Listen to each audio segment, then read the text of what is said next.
जय श्री कृष्ण। सरल भाषा, आसान शब्दों में समझिए भगवत गीता के 14 अध्याय को, जिसका शीर्षक है गुण त्रय विभाग योग। पिछले अध्याय में आत्मा और भौतिक शरीर के बीच के अंतर को विस्तार से समझाया गया था। इस अध्याय में भौतिक शक्ति की प्रकृति का वर्णन किया गया है, जो शरीर और उसके तत्वों का स्रोत है, और इस प्रकार से यह मन और पदार्थ दोनों की उत्पत्ति है। दोस्तों, इस वीडियो को ध्यान लगाकर सुनिएगा। अगर आप हमारे YouTube चैनल पर नए हैं तो चैनल को सब्सक्राइब और वीडियो को लाइक कर दें। आइए प्रारंभ करते हैं भगवत गीता का 14 अध्याय। प्राकृतिक शक्ति के 3 गुणों द्वारा योग का ज्ञान। श्री भगवान उवाच परम भूय प्रवक्ष्यामि ज्ञानानां ज्ञानमुत्तमम् यज्ञात्वा मुनयः सर्वे पराम सिद्धिमितो गताः सोऽर्णं ज्ञान। उस जल की तरह है जो बड़े से बड़े पत्थर पर अपना प्रभाव छोड़ जाता है, लेकिन तभी जब वह निरंतर होता है। ज्ञान की साधना आसान नहीं है, लगे रहना पड़ता है। ऐसा ही कृष्ण इस श्लोक में कह रहे हैं। हे अर्जुन, समस्त ज्ञान में भी सर्वश्रेष्ठ इस परम ज्ञान को मैं तेरे लिए फिर से कहता हूँ। फिर से उस ज्ञान को बताएंगे जिसे जानकर बड़े बड़े आर्षि मुनि सिद्धि को प्राप्त हो गए थे। दोस्तों, कार चलती है, लेकिन यह पता नहीं होता कि कहाँ जाना है। इसका ज्ञान उस ड्राइवर को ही होता है जो उसे चला रहा होता है। अगर आप चाहते हैं कि आप में और बिना ज्ञान के काम करने वाले में फर्क हो, तो ज्ञान हासिल करने की कोशिश करिए। इदम ज्ञान मुपाश्रित्य मम साधर्म्य मागता सर्गेपि नोपजायन्ते प्रलये न व्यथन्ति च। बार बार, कितनी ही बार कृष्ण गीता में दोहरा चुके हैं कि ज्ञान जिसे हासिल हो जाता है वो परम सिद्धि को प्राप्त होता है, जन्म मरण के चक्कर से बच जाता है, मृत्यु लोक में उसे नहीं आना पड़ता। अगर इतनी बार कृष्ण ने कहा है तो स्वाभाविक ही है कि यह सबसे बड़ी बात होगी। अपने इस ज्ञान के बारे में बताते हुए कृष्ण कह रहे हैं कि हे अर्जुन, इस ज्ञान में स्थिर होकर वह मनुष्य मेरे जैसे स्वभाव को ही प्राप्त होता है। वह जीव न तो सृष्टि के प्रारंभ में फिर से उत्पन्न होता है और ना ही प्रलय के समय कभी व्याकुल होता है। मम योनिर्महद् ब्रह्म तस्मिन् गर्भं तथाम्यहम् संभव सर्वभूतानां ततो भवति भारत भरतपुत्र। सभी भौतिक पदार्थ प्रकृति गर्भ है। ये जो प्रकृति है इसे ही योनि मानना चाहिए। यानी कि माता कृष्ण कहते हैं कि 8 तत्वों वाली जड़ प्रकृति ही समस्त वस्तुओं को उत्पन्न करने वाली योनि है। जड़ प्रकृति, इसका अर्थ है जो भी अनकॉन्शियस है। दोस्तों, ये 8 तत्व है: जल, अग्नि, वायु, पृथ्वी, आकाश, मन, बुद्धि और अहंकार, और कृष्ण ब्रह्म यानी कि आत्मा को चेतना रूपी बीज की तरह स्थापित करते हैं। चेतना का अर्थ है कॉन्शियसनेस। इस जड़ चेतन के संयोग से ही सभी चर अचर प्राणियों का जन्म संभव होता है। अगर हमसे हमारी कॉन्शियसनेस छीन ली जाए दोस्तों, तो हम निर्जीव हो जाएंगे। जीवित और मृत में यही फर्क होता है। सर्वयोनिषु कौन्तेय मूर्तयः संभवन्ति याः तासां ब्रह्म महद्यो निरहम बीज प्रध पिता।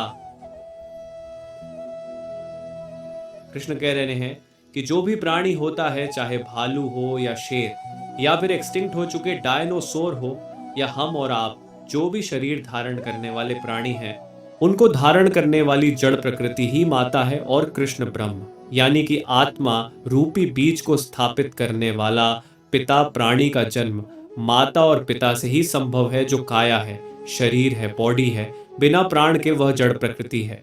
और जब उस शरीर में प्राण आ जाते हैं, लाइफ आ जाती है, वो तभी संभव होता है जब उसमें आत्मा आती है। और वह आत्मा डालने वाले पिता कृष्ण ही है। सत्वम रजस्तम इति गुणा प्रकृति संभवा निबधन्ति महाबाहो देहे देहिनम व्यम। चेतना आत्मा जड़ प्रकृति से कैसे बंधती है, उसी के बारे में इस श्लोक में बता रहे हैं। प्रकृति गुण 3 तरह के होते हैं: सात्विक गुण, राजसिक गुण और तामसिक गुण। ये तीनों गुण भौतिक प्रकृति से ही उत्पन्न होते हैं। प्रकृति से उत्पन्न तीनों गुणों के कारण ही अविनाशी जीवात्मा शरीर में बंध जाती है। इन 3 गुणों के कारण ही हमारी अविनाशी आत्मा यानी कि डिस्ट्रक्ट सोल हमारी विनाशी शरीर से बंध जाती है। हमारा शरीर विनाशी है, यानी कि यह नष्ट हो जाने वाला है दोस्तों। लेकिन आत्मा नहीं।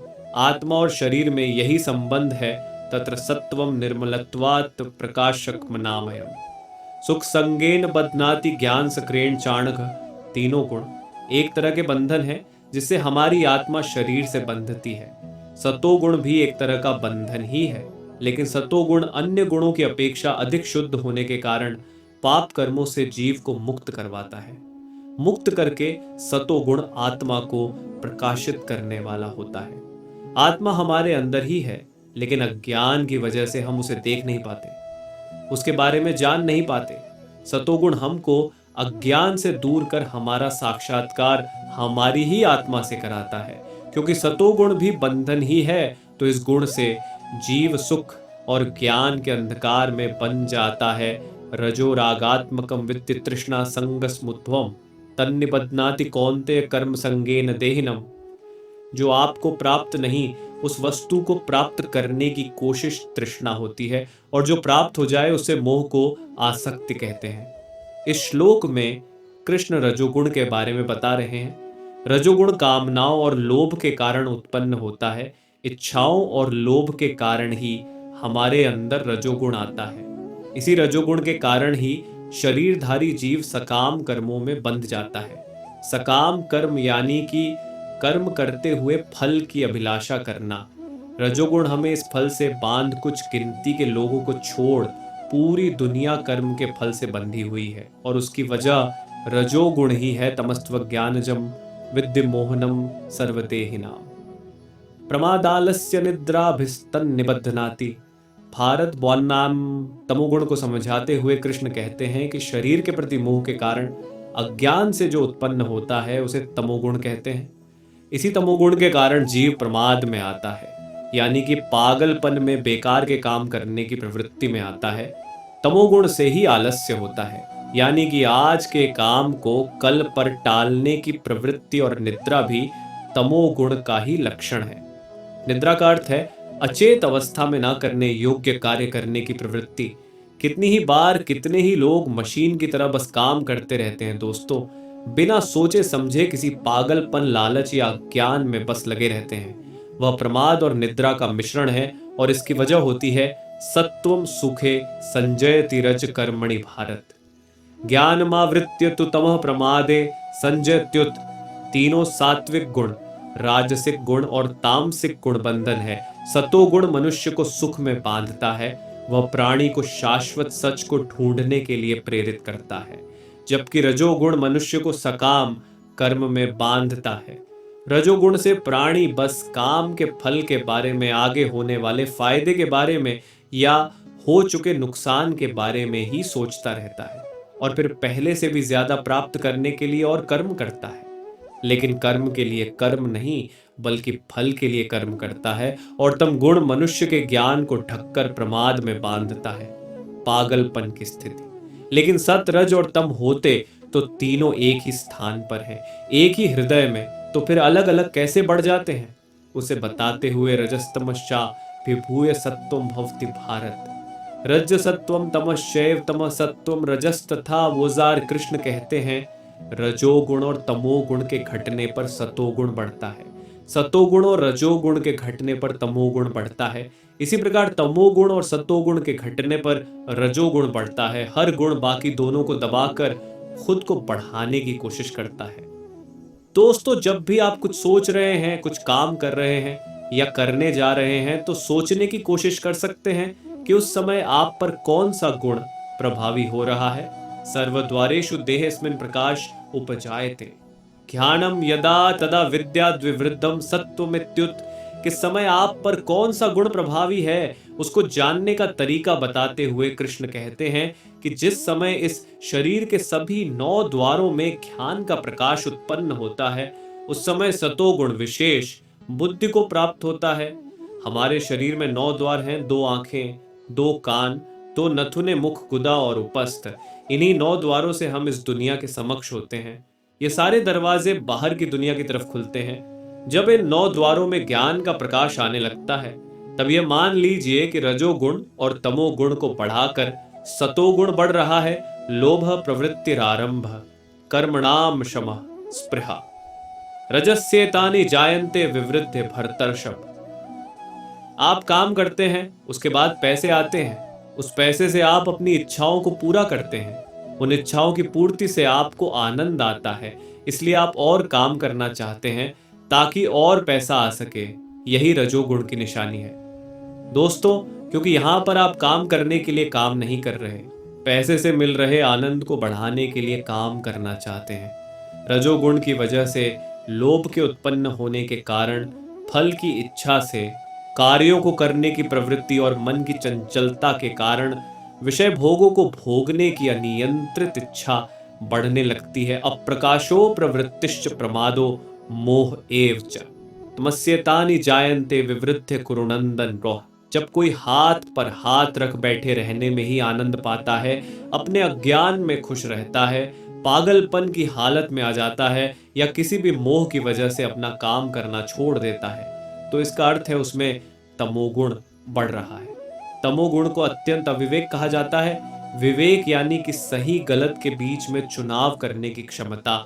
जब यह क्षमता एकदम ही खत्म हो जाती है, जब उस प्राणी को समझ ही नहीं आता कि वह जो कर रहा है वह एकदम गलत है और वह बस करता ही चला जाता है, करता ही चला जाता है, तो समझ लीजिए कि वह तमोगुण के वश में है। यदा सत्व प्रवृद्धि तु प्रलयम याति देहभृत तदोत्तम विदाम लोकानम्लान प्रतिपद्यते। दोस्तों, मरते समय हिसाब किताब होता है, उसे मरण समय की अवस्था का फल कहते हैं। कर्मों का बही खाता खुलता है और पूरे जीवन का फल मिलता है। तो जब कोई मनुष्य सतोगुण की वृद्धि होने पर मृत्यु को प्राप्त होता है, तब वह उत्तम कर्म की वजह से निर्मल स्वर्ग लोक को प्राप्त होता है। निर्मल स्वर्ग लोक मतलब जहां सब कुछ निर्मल है, जहां पर लोग उत्तम तत्व यानी कि भगवान के ज्ञान को जानते हैं, जिसमें सतोगुण का भाव ज्यादा होता है, तो उसके मरने पर वह ऐसे स्वर्ग में जाता है जहां सब ज्ञानी है, मृत्यु लोक की तरह अज्ञान और अज्ञानी नहीं है। रजसी प्रलयम गत्वा कर्म संगिषु जायते तथा प्रलीनस्तम सी मूढ़ योनिषु जायते। बलवान पूरा जीवन आप जो भी करते हैं उसका एक अकाउंट बनता रहता है दोस्तों, और अंत में इस अकाउंट की बैलेंस शीट चेक होती है। अंत समय में जब कोई मनुष्य रजोगुण की वृद्धि होने पर मृत्यु को प्राप्त होता है, तब वह काम कर्म करने वाले मनुष्यों में जन्म लेता है। जैसी करनी वैसी भरनी। जब इस जीवन में हमेशा रजोगुण प्रभावी रहा, यानी कि आप करके उसके फल के लोभ में ही सब कुछ करते रहे, तो अगला जन्म इससे अलग कैसे हो सकता है। और उसी प्रकार तमोगुण की बुद्धि होने पर मृत्यु को प्राप्त मनुष्य पशु पक्षियों आदि निम्न योनियों में जन्म लेता है। कर्मण सुकृतस्याहु सात्विकम निर्मलम फलम रजसस्तु फलम दुःखमज्जिहाणम तमस फलम। सतोगुण में जो कर्म किए जाते हैं उनका फल सुख होता है। शुभ कर्मों का, सात्विक कर्मों का फल भी शुभ और सात्विक ही होता है, वह फल जो ज्ञान से भरा होता है। रजोगुण में किए गए कर्म का फल दुख होता है।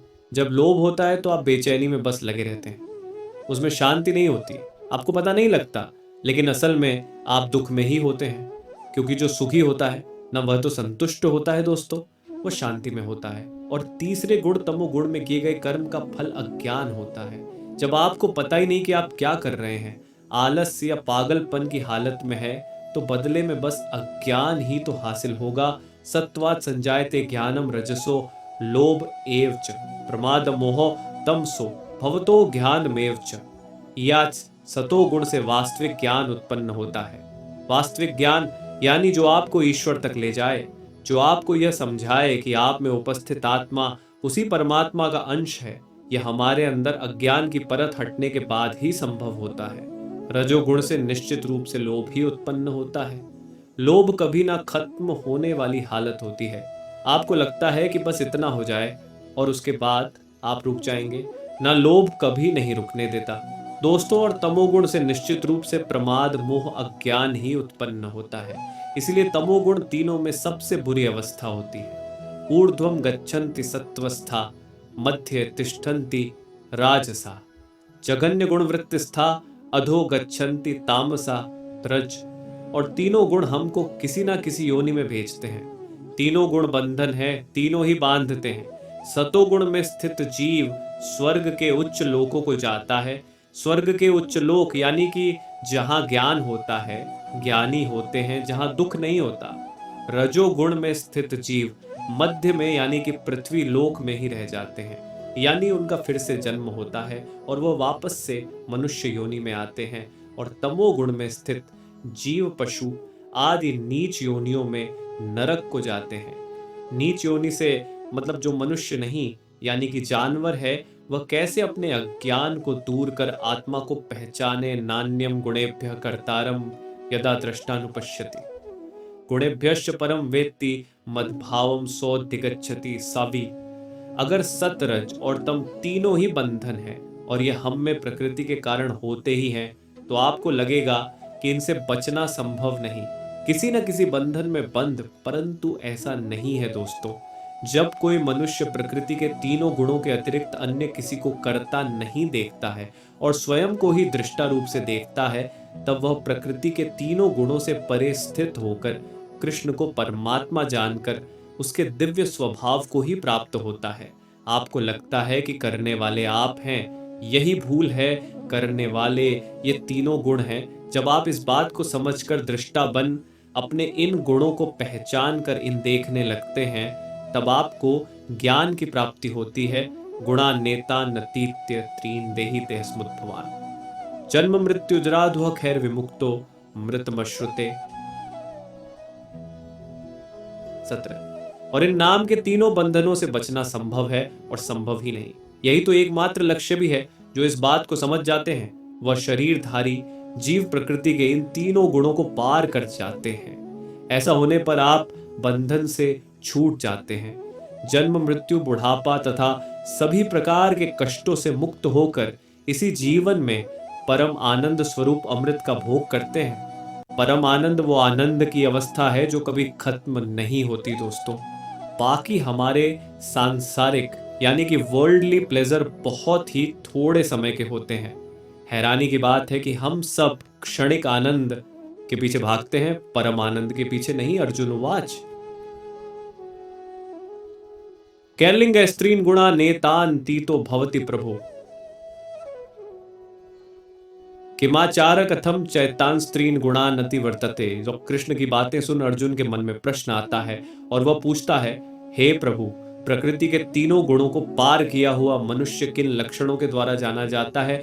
जो पुरुष इन तीनों बंधनों से मुक्त हो जाता है तो उसके क्या लक्षण होते हैं, वह किस तरह का आचरण करता है, और सबसे बड़ी बात कि वह मनुष्य प्रकृति के तीनों गुणों को किस प्रकार से पार कर पाता है। ऐसा क्या करना पड़ता है कि जिससे वह इन तीनों बंधन से छूट जाए।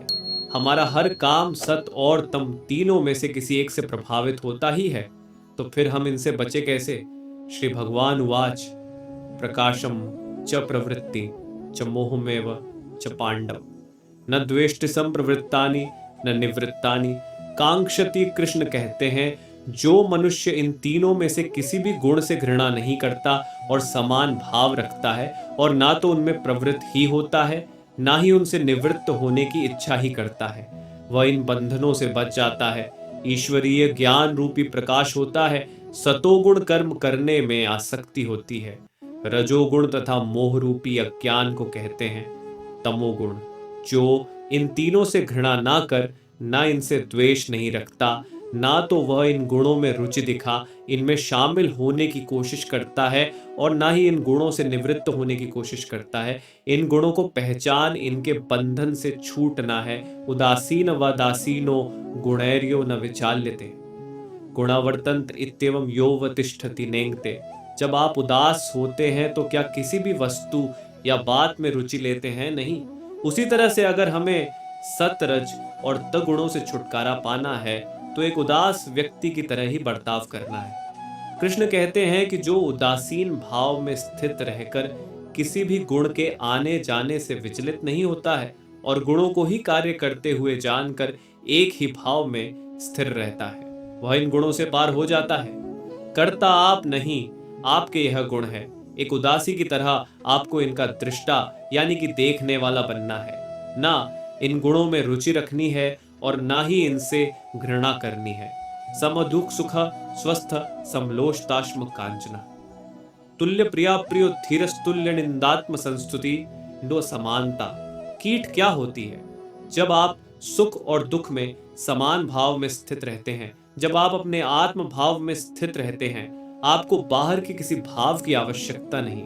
जब आप मिट्टी पत्थर और स्वर्ण को एक समान समझने लगते हैं, जब आपके लिए ना तो कोई प्रिय है और ना ही कोई अप्रिय, जब आप निंदा और स्तुति में अपना धीरज नहीं खोते, अगर आप इस तरह के समान भाव में आते हैं तो इन तीनों सतरज और तम गुणों के बंधन से बच सकते हैं। यही उस पुरुष के लक्षण होते हैं जो इन गुणों से पार पाता है। मानापमान्योस्तुल्य स्तुल्यो मित्रारिपक्षयो सर्वारंभ प्रत्यागी गुणातीत स उच्यते। प्रकृति के तीन गुणों सतरज और तम से पार पाना आसान नहीं। अर्जुन ने सवाल किया था कि जो इनसे पार पाता है उसके क्या लक्षण होते हैं। उसी का उत्तर देते हुए कृष्ण बता रहे हैं कि जो मान और अपमान को एक समान समझता है, जो मित्र और शत्रु के पक्ष में समान भाव में रहता है तथा जिसमें सभी के करते हुए भी कताप का भाव नहीं होता है, ऐसे मनुष्य को प्रकृति के गुणों से अतीत कहा जाता है। सबसे बड़ी बात, कर्मों को करते हुए आप ये ना समझिए कि उस कर्म को आप कर रहे हैं, उनको आपके गुण कर रहे हैं, अर्थात कर्ता वो है मान च यो व्यभिचारेण भक्ति योगेन सेवते सगुणान समतीत्ययतान ब्रह्म भूयाय कल्पते। परिस्थिति में बिना विचलित हुए अनन्य भाव से कृष्ण की भक्ति में स्थिर रहता है। वह मनुष्य प्रकृति के तीनों गुणों को अति शीघ्र पार करके ब्रह्म पद पर स्थित हो जाता है। चाहे कुछ भी हो, कैसी भी परिस्थिति हो, सुख हो या दुख हो, हालत आसान हो या मुश्किल हो, मन में से कृष्ण कभी नहीं निकलना चाहिए। यहाँ पर कृष्ण से मतलब परमात्मा भी है दोस्तों, और आपका कर्म भी, जिसे आपको करत की तरह करना है। अगर मन में हमेशा बस कर्म करने की इच्छा रहेगी तो आप निश्चित ही अपने लक्ष्य पर पहुंच जाएंगे। प्रेमणो ही प्रतिष्ठा हम मृतस्या व्ययस्य च शाश्वतस्य च धर्मस्य सुख से कांतिकस्य च। कृष्ण ब्रह्म की प्रतिष्ठा है, कृष्ण ही अतः आत्मा की प्रतिष्ठा है, इसीलिए वह शाश्वत यानी कि हमेशा के लिए है। कृष्ण अपने रूप को बताते हुए कहते हैं, उस अविनाशी ब्रह्म पद का मैं ही अमृत स्वरूप, शाश्वत स्वरूप, धर्म स्वरूप और परमानंद स्वरूप एकमात्र आश्रय हो। क्योंकि परमात्मा की प्रतिष्ठा है तो वह आश्रय है जिनमें हमें परमानंद मिलेगा, अखंड आनंद। अगर आपको चाहिए दोस्तों तो ये ज्ञान चाहिए कि आप कौन हैं, कहां से आए हैं और कहां जाएंगे, तो उसका उत्तर कृष्ण ही है। कृष्ण में ही हमें मोक्ष की प्राप्ति होगी, कृष्ण से ही आपको सब कुछ मिलेगा, और जो मिलेगा वह भी कृष्ण ही है। तो दोस्तों ये था गीता का 14वां अध्याय। इस अध्याय में उन्होंने प्रकृति के तीन गुणों को खोल के हमारे सामने रखा, कैसे ये गुण ही हमारे कर्म के कर्ता होते हैं। हम नहीं, इन्हीं गुणों के खेल से निकलकर, इस बंधन से छूटकर हम मोक्ष को पा सकते हैं। तो अगले अध्याय में फिर से भेंट होगी, तब तक के लिए आज्ञा दीजिए। यदि आपका कोई भाई बंधु परेशानी, चिंतित, जीवन की समस्या से जूझ रहा हो, ये वीडियो उसे जरूर शेयर करे और वीडियो को लाइक कर दे, यूट्यूब चैनल को सब्सक्राइब कर ले। अपना प्यार और सपोर्ट हमेशा बनाए रखें। जय श्री कृष्ण।